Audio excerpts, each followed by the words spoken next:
really, when you think about the Rockies, we look at it in three components. You've got sort of the Wattenberg field that's been great. We've seen 100,000 barrels a day of growth out of that just in the last year, largely driven by companies like Anadarko, Noble, Extraction, and SRC. You've got the Powder River, which is emerging as sort of the only play with potential to add material volumes outside of things that we already know. It's the one that back in 2014 was known but not incubated, and now we're starting to see that get developed. And then the third play that we look at is the Bakken, and the Bakken is sort of the grandmother of U.S. unconventional liquids. But we have seen, certainly at a $75 price, month over month peak records out of the Bakken. It's at 1.3, approaching 1.4 million barrels a day, an all-time record, when a couple of years ago people wrote it off almost. And so I think that all three are critical. Operators are leveraging the Bakken play to draw cash out, develop more Rockies opportunities, develop Scoop Stack, develop the Permian Basin. We're seeing fresh capital driven into the Powder River as it gets developed, and it's going to be a material component, probably reach 250, 300,000 barrels a day.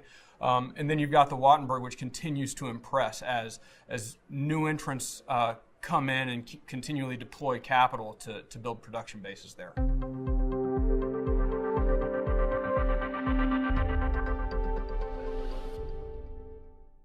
I think it's critical. When you just look at the three I mentioned, you're at 2 million barrels a day, that's very material. The question is how operators are leveraging it.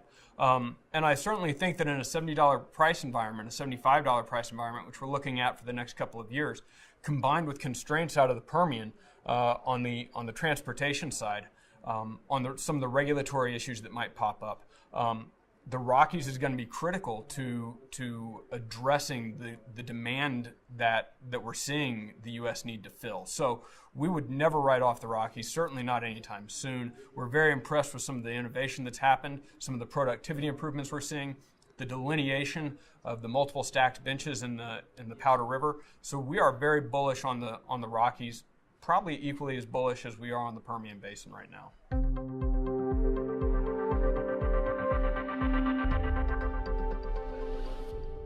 So really the things that we're starting to investigate is spacing. That's a critical factor that everybody's asking about, particularly in the legacy plays on both the oil and the gas side. We have some new data analysis to allow us to investigate the implications of downspacing, infill, the productivity, the capital degradation that happens at that point. And we'll be bringing that into our research. We're also looking to put more of our content online, some of our data fields online. So we're looking at putting our rig activity online, our permitting activity online, so that our clients can go in and look at it in a visual manner without having to go deep in the weeds. We're trying to distill it into something actionable that they can just go and click on immediately.